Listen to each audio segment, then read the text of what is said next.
Hello friends, welcome to Biotech sapiens.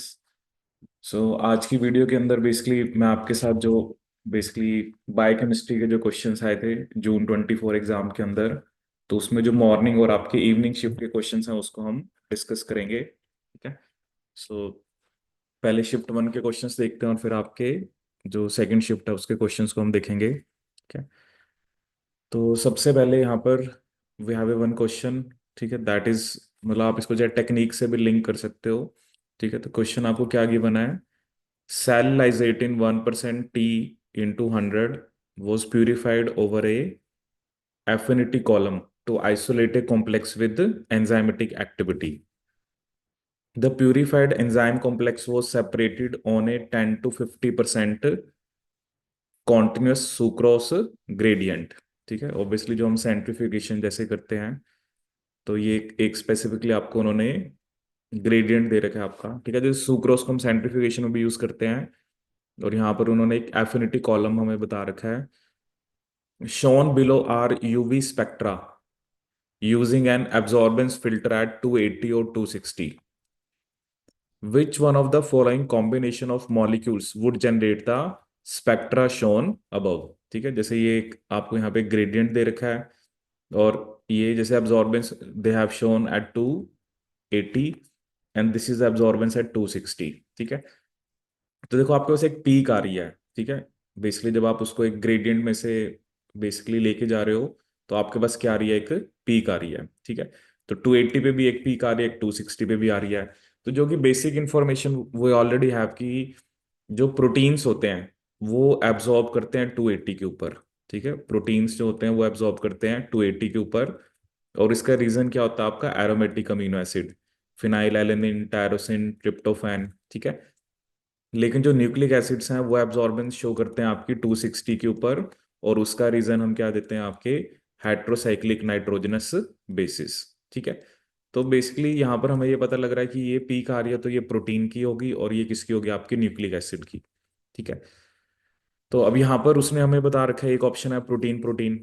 ठीक है, protein RNA, protein lipid, protein cholesterol. ठीक है, तो ऑब्वियसली 280 पे जो पीक है that must be due to protein, और जो 260 पे पीक है that must be due to nucleic acid. तो इसका एक ही आंसर बनेगा, that will be protein RNA. ठीक है, तो ये सिंपल ही क्वेश्चन था। अब इसको चाहे आप बायोकेमिस्ट्री का पार्ट कंसीडर कर लो या चाहे टेक्निक्स का। ठीक है, तो इजी क्वेश्चन था, इसमें आपको पीक देखनी थी और ये बेसिक नॉलेज आपके पास होनी चाहिए कि जो प्रोटीन्स हैं वो एब्जॉर्बेंस 280 पे शो करते हैं और न्यूक्लिक एसिड जो है वो एब्जॉर्बेंस आपकी 260 पे शो करते हैं। ठीक है, नेक्स्ट क्वेश्चन क्या आपका। So this was a question related two year, जो हम रामाचंद्रन प्लॉट पढ़ते हैं जिसमें हम डाइहेड्रल एंगल्स की बात करते हैं। In the representation of the dipeptide shown below, the superscript -1 denotes the atom of previous amino acid. ठीक है, जैसे ये प्रीवियस अमीनो एसिड है जो इससे पहले है, and +1 denotes the atom of the next amino acid. The atomic coordinates of how many and which of the following atoms are required to uniquely define the torsion angles phi and psi of Ramachandran plot. ठीक है, देखो normally तो हम क्या पढ़ते हैं कि जैसे सी सी के बीच में जो बॉन्ड होता है वो होता है आपका साई, एन सी के बीच में बॉन्ड क्या होता है आपका फाई। ठीक है, लेकिन एक हमेशा बात याद रखना, जब भी आपको टॉर्जन एंगल्स को डिफाइन करना है, ठीक है, तो पहली बात आप याद रखना आपको 4 एटम्स चाहिए होते हैं। ठीक है, कितने एटम्स चाहिए होते हैं, 4। तो बेसिकली आपका 4 एटम्स वाली दो ही ऑप्शन है, ए और सी। ठीक है, क्योंकि बीओडी एलिमिनेट हो गया। ठीक है, हमेशा टॉर्जन एंगल को डिफाइन करने के लिए हमें कितने एटम चाहिए, 4। ठीक है, तो जैसे मैं आपको डायग्राम भी दिखाता हूँ एक बारी, फाई सही हमने पहले डिस्कस किया हुआ है। जैसे आप ये देख सकते हो कि जो एन और सी अल्फा के बीच में बॉन्ड होता है उसे हम क्या बोलते हैं, फाई। और जो सी अल्फा और सी के बीच में बॉन्ड होता है उसे हम क्या बोलते हैं, साई। ठीक है, और एक ये जो सी और एन, क्योंकि ये तो पेप्टाइड बॉन्ड होता है, ये रिजिड एंड प्लेनर होता है, इसके बीच में कौन सा बॉन्ड होता है आपका, ओमेगा। ठीक है, तो पहले तो हमें ये पता लग गया कि हमें 4 चाहिए। ठीक है, क्योंकि कई बार बच्चे सोचते हैं ना कि एन एन सी अल्फा, क्योंकि नॉर्मली हम यही पढ़ते हैं कि एन सी अल्फा हमें चाहिए होता है, वो बताता है फाई। और जो सी अल्फा सी है वो होता है आपका साई। ठीक है, तो कई बार बच्चे फिर इसका बेसिकली टू एटम्स आंसर लगाते हैं, ठीक है, N C alpha has to be your phi, ठीक है, and C alpha C has to be your psi, ठीक है। तो दो एटम तो नहीं है। जब भी आपको टोर्जन एंगल डिफाइन करने हैं तो ये आप याद रखना कि आपको फोर एटम्स जो है वो चाहिए होते हैं, ठीक है। तो जैसे इसमें देखते हैं, अब देखो इसके अंदर कौन से फोर एटम्स होंगे, ठीक है। तो जैसे फर्स्ट ऑप्शन में क्या है कि C-1, ठीक है। तो ऑब्वियसली C-1 मेरा ये है, ठीक है। उसके बाद ये N हो गया, ठीक है। उसके बाद आपका ये C अल्फा हो गया, और उसके बाद ये C हो गया, ठीक है। अब देखो जो फाई होता है वो किसके बीच में होता है, NC अल्फा। फाई किसके बीच में होता है आपका, NC अल्फा के बीच में, ठीक है। तो ये आपका फाई होगा, ठीक है। तो फाई को डिफाइन करने के लिए हमें मतलब बेसिकली कौन कौन सा एटम चाहिए, C-1, NC अल्फा, ठीक है, एंड योर बेसिकली C, ठीक है। तो ये सही है। ऐसे अगर हम साई की बात करें, ठीक है, अब साई किसके बीच में बॉन्ड होगा आपका, that will be between C alpha and C, ठीक है। तो उसके लिए आपको क्या चाहिए, उसके लिए आपको N, C अल्फा, C और N+1, ठीक है, क्योंकि साई ये वाला बॉन्ड होगा। तो बेसिकली एक एटम जैसे आपका ये N, C अल्फा C और N+1, ठीक है। और इधर भी क्या था आपका, इधर आपका ये फाई किसके बीच में था, that was between N and C alpha, ठीक है। तो एक एटम बेसिकली N से पहले है और दूसरा एटम C अल्फा के बाद है, ठीक है। तो इसका आप आंसर याद रखना, it will be four atoms, ठीक है। ऑप्शन में टू एटम्स भी था, N and C alpha for phi and C alpha and C for psi, ठीक है। लेकिन जब भी आपको टोर्जन एंगल्स को डिफाइन करना है तो फर्स्ट इंपॉर्टेंट बात आप याद रखना, there has to be four atoms. कितने एटम्स होने चाहिए आपके, फोर एटम्स, ठीक है। सो इसका राइट आंसर क्या होगा आपका, A. Moving on to the next question, which of the following statements regarding the structure of water molecule is correct, ठीक है। ये तो बेसिक सा क्वेश्चन है जो हम बेसिकली आपका 11th 12th के अंदर भी करते करते थे, जो हाइब्रिडाइजेशंस होती हैं, ठीक है। जैसे ऑक्सीजन है, उसके पास दो लॉन पेयर होते हैं, तो और दो सिग्मा बॉन्ड वो बना रहा है, तो it has to be sp3 hybridisation, ठीक है। और नॉर्मली sp3 हाइब्रिडेशन में जो एंगल आता है वो 109.5 डिग्री आता है। बट यहाँ पर अगर आपको थोड़ा कुछ याद हो 11th 12th का, तो वहां पर हम कहते थे there has to be some bond pair, lone pair, repulsion. तो और इसकी वजह से जो एंगल हो जाता है वो क्या हो जाता है आपका 104.5 डिग्री, ठीक है। वैसे sp3 हाइब्रिडेशन में एंगल जो होता है वो 109.5 के अराउंड आता है, बट वाटर केस में वो एंगल कितना होगा, 104.5 डिग्री, ठीक है। Moving on to the next question, given below are Ramachandran plots for four different proteins. Choose the correct pair of protein, both of which are predominantly alpha helical in nature. ठीक है, देखो Ramachandran plot आपने पढ़ा है, तो basically आपको पता है कि जो ये वाला पोर्शन होता है, ठीक है, यहाँ पर मेनली बीटा शीट होती है, यहाँ पे बीटा शीट होती है, यहाँ पर आपका राइट हैंडेड अल्फा हेलिक्स होता है, यहाँ पर आपका लेफ्ट हैंडेड अल्फा हेलिक्स होता है, ठीक है। तो यहाँ पर हम बीटा शीट की बात करते हैं, over here right handed alpha helix, ठीक है। और यहाँ पर क्या होता है आपका लेफ्ट हैंडेड अल्फा हेलिक्स, ठीक है। अब देखो, देखो क्वेश्चन क्या पूछा है कि इन फोर प्रोटीन में से आपने वो करेक्ट पेयर बताना है जिसमें प्रीडोमिनेंटली अल्फा हेलिक्स है, ठीक है। तो आप यहाँ पे देख सकते हो कि अगर मैं यहाँ पे देखूं तो ये तो बीटा शीट यहाँ पे ज्यादा है, तो ए तो नहीं हो सकता, ठीक है। बी में भी आपको बीटा शीट ज्यादा देखने को मिल रही है, तो ये भी नहीं हो सकता, ठीक है। तो ए और बी तो गए। अब देखो सी और डी में, ये देखो यहाँ पर आपको ये अल्फा हेलिक्स ही दिख रहा है ज्यादा, ठीक है। और इधर भी कंपैरेटिवली आपको क्या दिख रहा है, अल्फा हेलिक्स ही दिख रहा है ज्यादा, ठीक है। तो इसका क्या आंसर होगा आपका, सी एंड डी, ठीक है। क्योंकि ये आपको इंफॉर्मेशन होनी चाहिए कि रामाचंद्रन प्लॉट के अंदर बेसिकली जो कहाँ पर कौन से रीजन के अंदर या कौन से डायहेड्रल एंगल्स का जो कॉम्बिनेशन होता है, जो बेसिकली मेनली बताता है कि वो किस टाइप की कॉन्फॉर्मेशन बनाएगा, ठीक है। तो that was just a fact based, तो आपको रामाचंद्रन प्लॉट की नॉलेज होगी तो आप इस क्वेश्चन को इजिली कर सकते हो, ठीक है। So next question we have, which one of the following pairs correctly matches the enzyme with the allosteric activator, ठीक है। तो जनरली क्या होता है कि जैसे आपने पढ़ा है कि जो बेसिकली आपका जो ग्लाइकोलिसिस की रेगुलेशन होती है, ठीक है, जैसे अब इसमें बता रखा है आपका फोस्फोफ्रक्टोकाइनेज, ठीक है। तो सिट्रेट इसको इनहिबिट करता है, तो एक्टिवेटर नहीं होगा। ऐसे ही पायरुवेट डिहाइड्रोजिनेज NADH, वो भी इसको इनहिबिट करता है। पायरुवेट कार्बोक्सिलेज को ADP इनहिबिट करता है। ठीक है, तो इसका जो करेक्ट आंसर है वो डी है, pyruvate kinase. Fructose 1,6 bis phosphate जो होता है वो पायरुवेट काइनेज को एक्टिवेट करता है। ठीक है, तो दैट इज अबाउट, क्योंकि इसके अंदर जो मेनली उसने रेगुलेशन ऑफ ग्लाइकोलिसिस, और जो आपका पायरुवेट से एसिटाइल कोई बनता है, ठीक है, एक रिएक्शन वो पायरुवेट डिहाइड्रोजिनेज कराता है। और पायरुवेट कार्बोक्सिलेज की बात करते हैं जब हम ग्लूकोनियोजेनेसिस करते हैं। ठीक है, तो ये सब आपने रेगुलेशन में पढ़ा हुआ है, चाहे वो ग्लाइकोलिसिस की रेगुलेशन है, ग्लूकोनियोजेनेसिस की रेगुलेशन है, या पायरुवेट से एसिटाइल कोई बन रहा है। ठीक है, तो जैसे वही होता है, आपको एग्जैक्टली exactly पता होना चाहिए कि कौन बेसिकली किस एंजाइम को एक्टिवेट कर रहा है और कौन किसको इनहिबिट कर रहा है। जैसे हमने फोस्फोफ्रक्टोकाइनेस पढ़ा था, तो फ्रक्टोज 2,6 बिस फॉस्फेट और AMP इसको एक्टिवेट करते हैं, लेकिन ATP और सिट्रेट इसको क्या करते हैं, आपका इनहिबिट करते हैं। Moving to the next question, ये भी आपका मेटाबॉलिज्म से रिलेटेड है। Given below are few statements regarding the rate of glycolysis, gluconeogenesis and glycogen metabolism. ठीक है, पहली स्टेटमेंट है increased blood glucose would decrease gluconeogenesis and increase glycogen synthesis. ठीक है, देखो ग्लूकोज का लेवल अगर पहले से ही ज्यादा है तो ग्लूकोनियोजेनेसिस तो नहीं करना, क्योंकि ग्लूकोनियोजेनेसिस होता है न्यू ग्लूकोज बनाना। ठीक है, और ग्लूकोज ज्यादा है ब्लड में तो obviously that will be taken by cells and that will be converted into glycogen. तो ये स्टेटमेंट आपकी करेक्ट है। Increased levels of fructose 1,6 bis phosphate inhibits glycolysis. ठीक है, ये तो अभी आपने देखा कि फ्रक्टोज 1,6 बिस फॉस्फेट तो पायरुवेट काइनेज को एक्टिवेट करता है। ठीक है, तो ये स्टेटमेंट आपकी इनकरेक्ट है।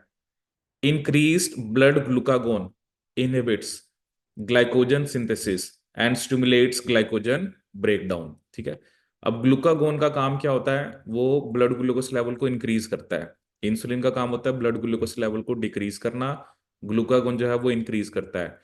तो अगर ग्लूकागोन का लेवल इंक्रीज हुआ तो ग्लाइकोजन सिंथेसिस आपका इनहिबिट होगा। ठीक है, और ग्लाइकोजन ब्रेकडाउन को वो स्टिमुलेट कराएगा। तो ये स्टेटमेंट आपकी सही है। इंक्रीज इन AMP लेवल, वो ग्लाइकोलिसिस को इनहिबिट करते हैं, ये स्टेटमेंट भी गलत है, क्योंकि जो AMP है वो फोस्फोफ्रक्टोकाइनेज 1 को एक्टिवेट करता है। ठीक है, तो एक तरह से ये ग्लाइकोलिसिस को तो स्टिमुलेट करता है बट ग्लूकोनियोजेनेसिस को इनहिबिट करता है। तो आपको इसमें बतानी थी इनकरेक्ट। ठीक है, तो B एंड D ये दोनों स्टेटमेंट्स के आपकी इनकरेक्ट है। ठीक है, तो इसका आंसर क्या होगा आपका, option B. Moving on to the next question, given below are topology diagram corresponding to different proteins, N and C denote the N and C terminal ends of protein chain. ठीक है, generally कोई भी protein होता है उसको हम N to C terminal की तरफ स्टडी करते हैं।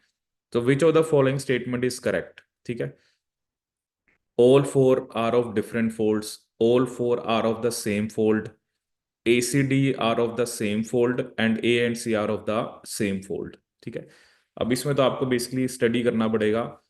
जैसे फर्स्ट आपके पास ए है, ठीक है, एक तो जैसे थोड़ा सा आइडिया ले लेते हैं ना, जैसे ये एन है। ठीक है, जैसे ये फर्स्ट है, इसका कनेक्शन हो रहा है ऐसे फोर्थ वाले के साथ।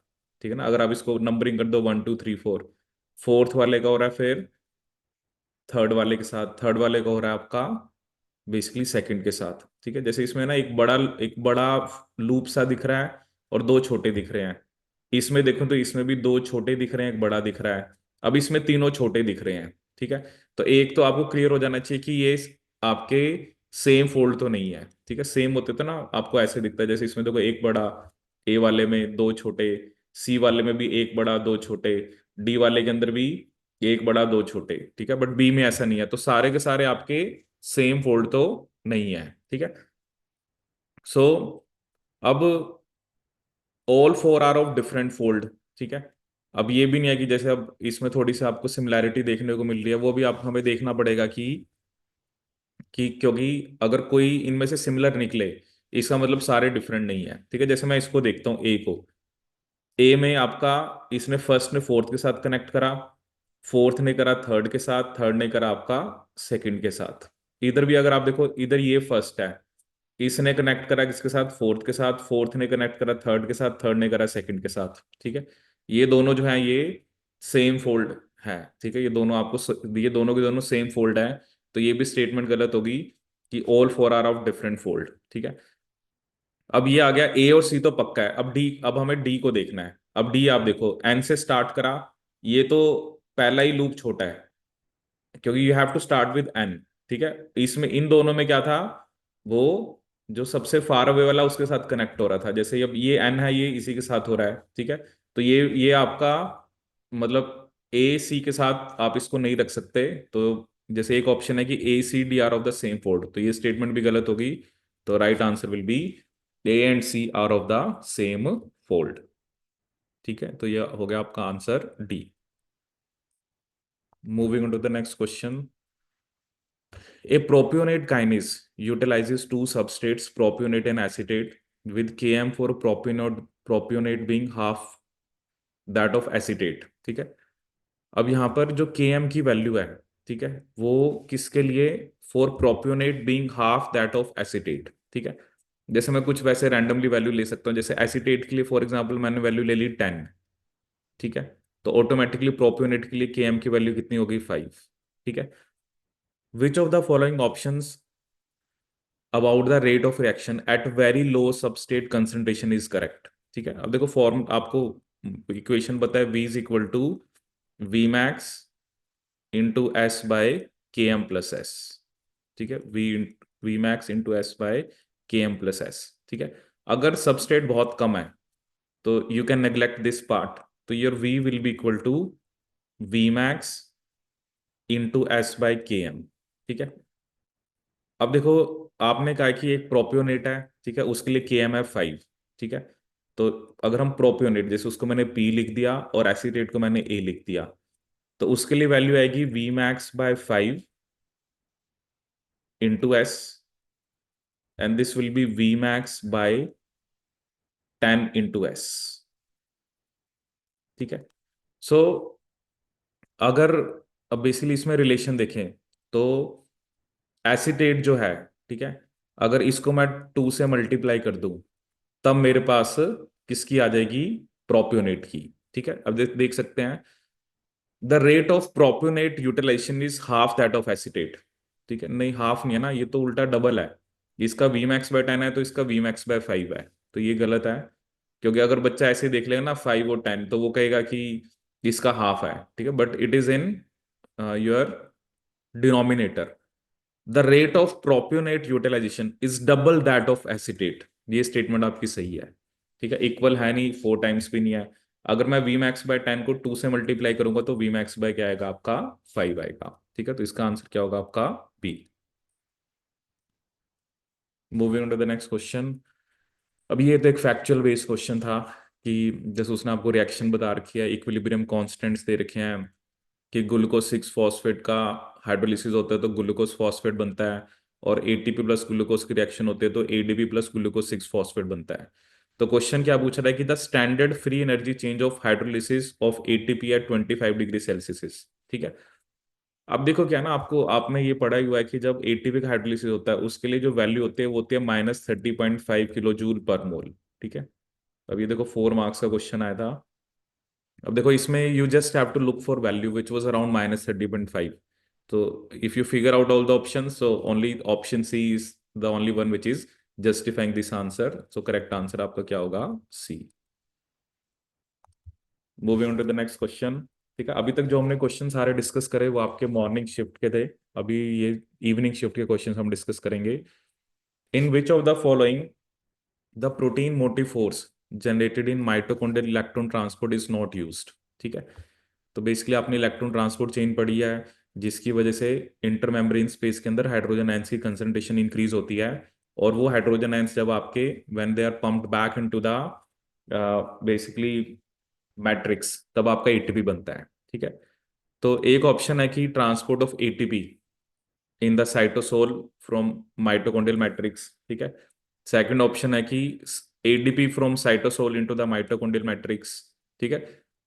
Phosphate from cytosol into the mitochondrial matrix, ठीक है। ये सब चीजें तो देखो प्रोटीन मोटिव फोर्स से रिलेटेड है, क्योंकि एडीपी और फॉस्फेट आपको कहाँ पर चाहिए, माइटोकॉन्ड्रियल मैट्रिक्स के अंदर, और एटीपी आपको कहाँ पर चाहिए, इन द साइटोसोल। ठीक है, अब इसके अंदर जो ऑप्शन 4 है, transport of NADH from cytosol into the mitochondrial matrix, जैसे हमने ग्लाइकोलिसिस पढ़ा था कि उसमें जो एनएडीएच बनता है उसको आपको साइटोसोल से माइटोकॉन्ड्रियल मैट्रिक्स के अंदर लेके आना होता है। तो उसमें हमने पढ़ा था एक एस्पार्टेट मेलेट शटल होता है और दूसरा होता है आपका glycerol 3 phosphate shuttle.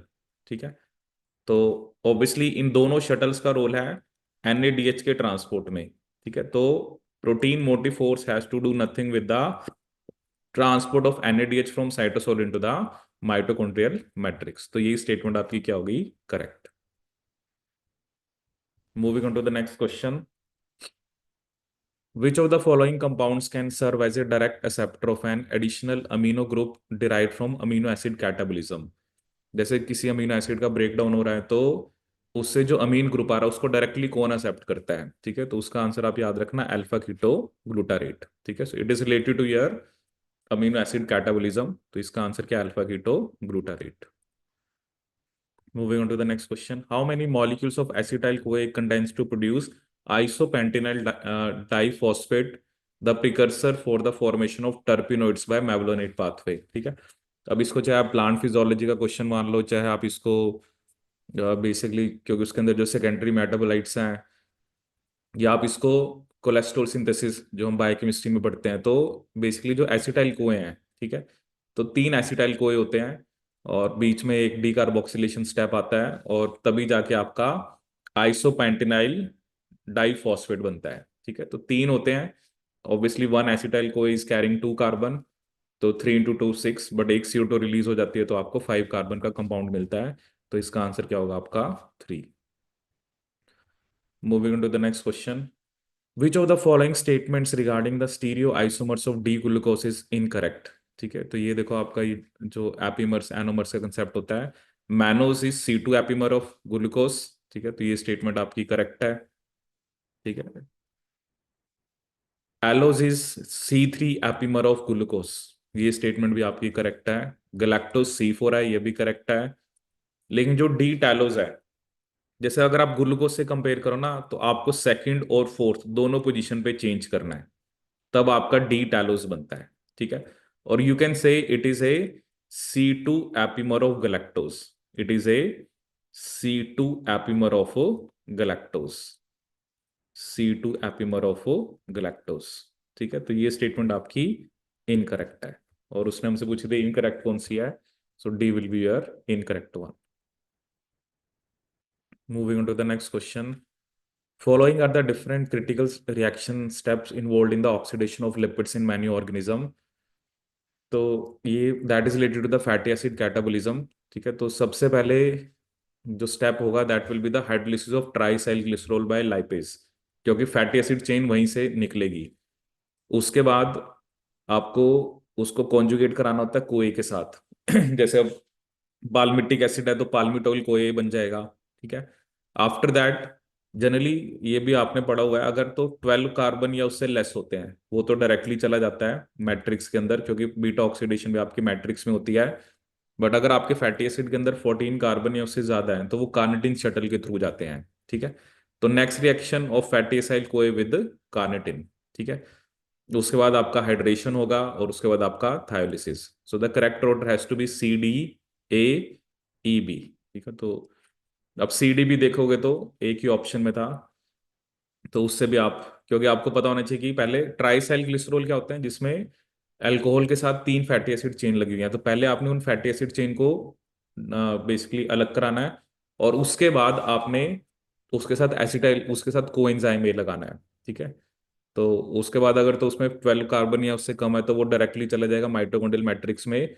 But 14 carbon और ज्यादा होते हैं तो उसके लिए एक शटल होता है जिसे हम क्या बोलते हैं, कार्निटिन शटल, जिसे हम क्या बोलते हैं आपका कार्निटिन शटल, कार्निटिन शटल। ठीक है, तो ये आपको मेरी लिस्ट में याद रखना है। Moving to the next question, certain statements are made about haemoglobin. ठीक है, HbA1c has a glucose attach to the terminal valine in each beta chain.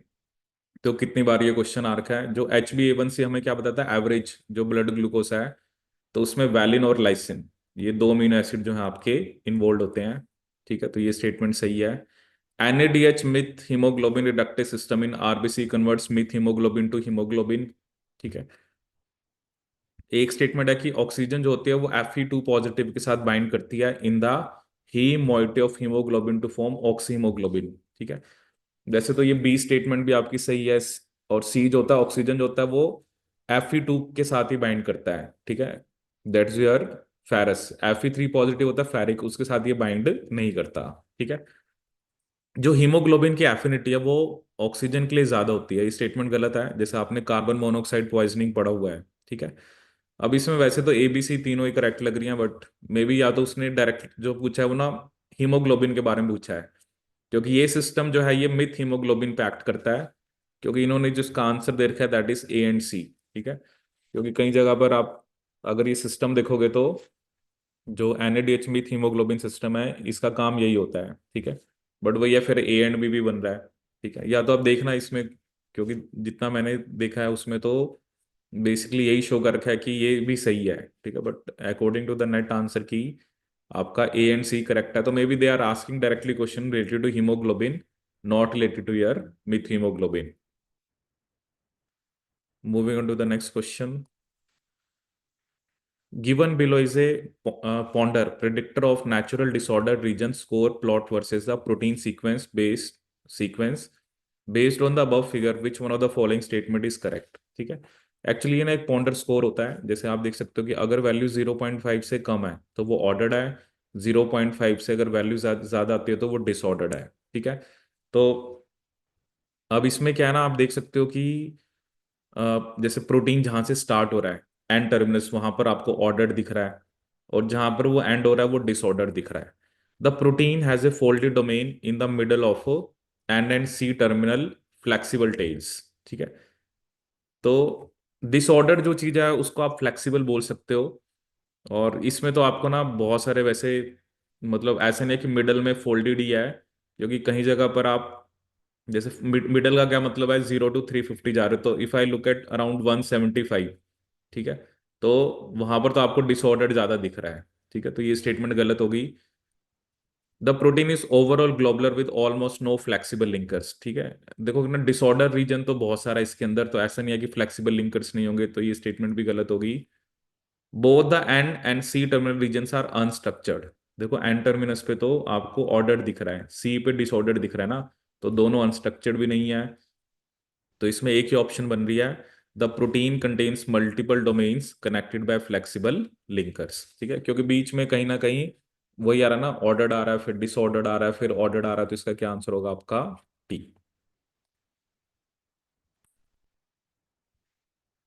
Moving on to the next question, ये आपका enzyme kinetics related है।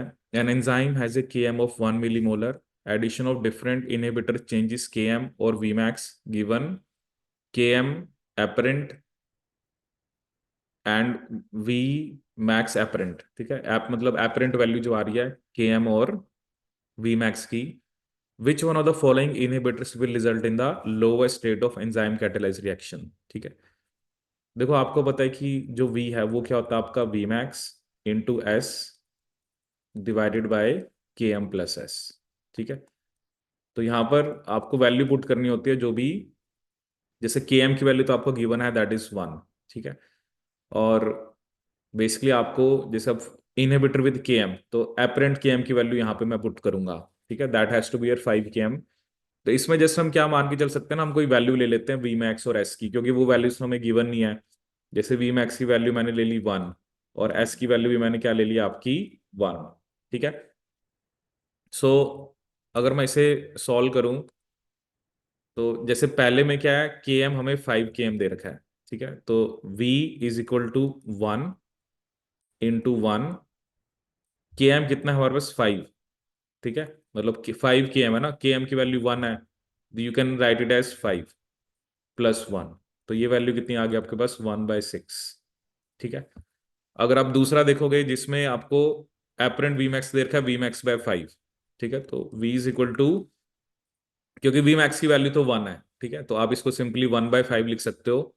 सो 1/5, S 1 ही है, Km 1 है, plus S भी 1 है, तो 1 + 1, तो ये आ गया 1/5। 10। ठीक है। तीसरे में हम देखें, मतलब जो वी मैक्स है ना, वहां पर आपको वी मैक्स एपरेंट रखना है, और जो के एम की जगह वो के एम एपरेंट रखना है। पहले में तो सिर्फ के एम एपरेंट था, इसलिए मैंने वो पुट किया। दूसरे में सिर्फ वी मैक्स एपरेंट था। तीसरे में अगर मैं आपका देखूं तो यहाँ पर जैसे वी मैक्स बाय 2 है, तो just write it as 1/2 into 1। K M आपका 3 है, सो 3+1, तो ये वैल्यू आ जाएगी आपके पास 1/2 इंटू 4, 1/8। ठीक है।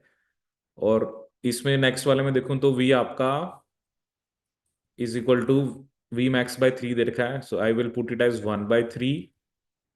के एम आपका 2 है और s 1 है, तो ये वैल्यू कितनी आ रही है आपकी 1/9। ठीक है। Now if I compare all four of the values, 1/6, 1/10, 1/8 and 1/9। ठीक है। तो ऑब्वियसली इनमें सबसे जो छोटी वैल्यू है वो है 1/10। ठीक है। तो उसने हमसे ये पूछा कि which one of the following inhibitors will result in the lowest state of enzyme catalyse reaction. So my answer will be second, an inhibitor with V apparent max is equal to V max by 5। ठीक है, तो ये आपका answer होगा। Moving on to the next question. A decapeptide composed of, ठीक है, MFTGPYCPRW। ठीक है, ये आपके अमीनो एसिड के वर्ड है। M for methionine, F for phenylalanine, T for threonine, G for glycine, P proline, Y tyrosine, C cysteine, P proline, R arginine, W tryptophan. उसको आपने 20 मिलीमोलर हैप्स, जिसकी पीएच कितनी है 7। ठीक है। 50 millimolar NaCl, 50 millimolar Na2SO4, 5 millimolar DTT। DTT क्या होता है आपका? डाई थायो थ्रीटोल। ठीक है, which is a reducing agent, जो कि आपका क्या है, एक reducing agent. And 4 millimolar EDTA. ठीक है। विच one of the following statements about the peptide in the given buffer conditions is correct? ठीक है। अब देखो, अगर तो डीटीटी है तो डाइसल्फाइड बॉन्ड तो बनेगा ही नहीं। ठीक है, तो क्योंकि वो डाइसल्फाइड बॉन्ड को रिड्यूस कर देता है, अगर बना भी होगा तो वो बेसिकली उसको ब्रेक कर देगा। तो ये तो गलत हो गया कि डाइसल्फाइड बॉन्ड तो आपका बन ही नहीं सकता, क्योंकि डीटीटी जो होता है वो डाइसल्फाइड बॉन्ड को ब्रेक कर देता है। वो ये हो सकता है ना, जैसे ये एक मोनोमर है, एक दूसरा मोनोमर होता, तो अगर उनके बीच में बना भी होता तो डीटीटी उसे ब्रेक कर देता, तो आपको डाइमर तो नहीं देखने को मिलने वाला। अब चार्ज की बात है कि पॉजिटिव चार्ज है, नेगेटिव चार्ज है, या न्यूट्रल है। ठीक है। देखो, जब भी कोई भी ऐसा पेप्टाइड होता है तो एक तरफ मैंने आपको बताया कि आप NH3 पॉजिटिव लिख दो, दूसरी तरफ आप COH लिख दो। ठीक है। फिर आप देखो साइड चेन किस किस की चार्ज में कंट्रीब्यूट करती है, तो 7 ही अमीनो एसिड ऐसे हैं, ठीक है, जिसमें 3 आपके बेसिक लाइसिन आर्जिनिन हिस्टिडाइन, 2 आपके acidic aspartic acid glutamic acid, और एक सिस्टीन और एक टायरोसिन। ठीक है। अब टायरोसिन है यहाँ पर, तो इसको मैं OH लिख सकता हूँ, सिस्टीन का मैं SH लिख सकता हूँ, आर्जिनिन का मैं NH3 पॉजिटिव लिख सकता हूँ। ठीक है। अब आपको पता है pH 7 है। अब pH 7 पे तो सिर्फ COH ही अपना हाइड्रोजन लूज करेगा। ठीक है, क्योंकि हमने पी की वैल्यूज पढ़ी थी, जो COH होता है उसके लिए रेंज होती है 1.8 टू 2.4। ठीक है। और NH3 पॉजिटिव के लिए क्या रेंज होती है आपकी? 8.8 टू 11। 8.8 टू 11। ठीक है, तो सिर्फ कौन लूज करेगा आपका? ये। तो अब देखो, -1 है और 2 प्लस है, तो इसका मतलब इसके ऊपर नेट +1 चार्ज आ रहा है। तो इसका करेक्ट आंसर क्या होना चाहिए? The peptide has a net positive charge. ठीक है। तो आप देख सकते हो कि ज्यादातर जो क्वेश्चंस हैं वो बेसिकली आपका, जैसे आपने ये चार्ज कैलकुलेट करने वाला देखा, फोल्ड के ऊपर क्वेश्चंस आ रखे हैं, प्रोटीन्स के अंदर रामाचंद्रन प्लॉट पे क्वेश्चन पूछ रखे हैं। अगर हम बात करें कार्बोहाइड्रेट्स की, तो रेगुलेशन ऑफ जो ग्लाइकोलिसिस है, फिर आपके जो स्ट्रक्चर आपने कार्बोहाइड्रेट्स के पढ़े हैं। ठीक है। लिपिड्स में भी that is a basic question, बड़ा आसान क्वेश्चन आ रखा था कार्निटिन से रिलेटेड। तो यू कैन सी कि अभी तो कुछ क्वेश्चन जैसे मैंने यहाँ पर अभी न्यूक्लिक एसिड्स के नहीं बताए, क्योंकि उसको भी कहीं बायोकेमिस्ट्री में कंसीडर करते हैं, बट चलो मैं उसको मॉलिक्यूलर बायोलॉजी में सॉल्व करूंगा। ठीक है। तो आप देख सकते हो ना कि अभी कई बार ऐसा होता है ना, जैसे कुछ क्वेश्चन है हीमोग्लोबिन पे आया, तो you can consider it part of biochemistry, you some consider it part of animal physiology. ठीक है। ऐसे जैसे अभी वो मैवलोनेट वाला आया था, तो कुछ उसको प्लांट फिजियोलॉजी में कंसीडर करेंगे, कुछ उसको बायोकेमिस्ट्री में कंसीडर करेंगे, तो आप ये देखो ना, if you are preparing biochemistry, so वो साइकिल्स आपसे कहीं पे भी पूछें, ठीक है, वो चाहे प्लांट फिजियो में पूछ ले उस साइकिल को, चाहे वो एनिमल में पूछे, तो इसलिए बायोकेमिस्ट्री की इंपॉर्टेंस ज़्यादा है। बहुत सारी टेक्निक्स जो हैं वो आपकी प्रोटीन से रिलेटेड है, न्यूक्लिक एसिड से रिलेटेड है, तो इसलिए बायोकेमिस्ट्री बहुत इंपॉर्टेंट है। वही ना, अभी तो मैंने आपको 2 शिफ्ट के 17 दिखाए हैं। अगर मैं थोड़ा बहुत न्यूक्लिक एसिड्स या 2-4 टेक्निक से क्वेश्चन और ऐड कर दूंगा, तो दिस नंबर में रीच, मतलब मे बी 5-7 क्वेश्चन और बढ़ जाएंगे, ठीक है। तो आप सोचो कि 10-12 क्वेश्चन एक सिर्फ बायोकेमिस्ट्री के, ठीक है। और वही है ना, आप उस चीज को बायोकेमिस्ट्री में भी पढ़ते हो, उसको फिर कई जगह प्लांट फिजियोलॉजी में भी पढ़ते हो, एनिमल में भी पढ़ते हो, but obviously this is showing the importance of biochemistry की कितना इंपॉर्टेंट है ये। और ये आना जरूरी है, जैसे होता है ना इस टाइप के क्वेश्चंस हैं, आप आइसोइलेक्ट्रिक पॉइंट क्या होता है, सभी कंसेप्ट हमने पढ़े हुए हैं, इसलिए आप इस सब्जेक्ट को अच्छे से करो। नो डाउट, क्या होता है ना, क्वेश्चन थोड़ा सा नया बन के आता है, जैसे अब एंजाइम काइनेटिक्स पे आपने देखा, तो you should have a clarity of the concept, you should have a clarity as well as you should have a confidence, because they will ask something new, they will basically frame question in a different way, ठीक है। It is only जिसको clarity होती है, confidence होती है कि हाँ मैं इसको कर सकता हूँ, वही कर पाते हैं, ठीक है। तो थ्योरी पहले आपके अच्छे से हो, आपको पता हो कि how to approach this question, और उसके बाद चाहे आप जितने भी क्वेश्चंस करो, ठीक है। So I hope you will like this video, and for all these kind of videos please subscribe to our channel Biotech Sapiens. At Biotech Sapiens we are providing coaching from last 10 years of different life sciences exam, either it is CSL, UGC NET, GATE exam, and basically your DBT, ICMR, or different other MSc entrance level exam like uh, IIT JAM, GAT-B, CU entrance. So it is all about the experience that we have in basically in preparing student for this exam. We exactly understand the mentality of students, how basically they can qualify this exam. So it is not that much tough, but the thing is that you should need a proper guidance, and after getting proper guidance, it is all your hard work which will take you to the destination, which is the exam. At the end of the day, it is the exam day. तो जितना भी हम मेहनत पहले ही करते हैं, but exam day वाले दिन ही हमें बेसिकली पता लगता है ना कि कितना हम स्कोर कर पा रहे हैं, ठीक है। आपको अपना स्ट्रेंथ पता होनी चाहिए, वीकनेस पता होनी चाहिए, ठीक है। But you come to know about your strength and weakness only after basically working on things. आप चीज़ों को पढ़ो और मेहनत करके जाएंगे, तो ऑटोमेटिकली वो चीज़ें आपकी पेपर में ठीक भी होते हैं, ठीक है। So this is all about this video. So thank you so much.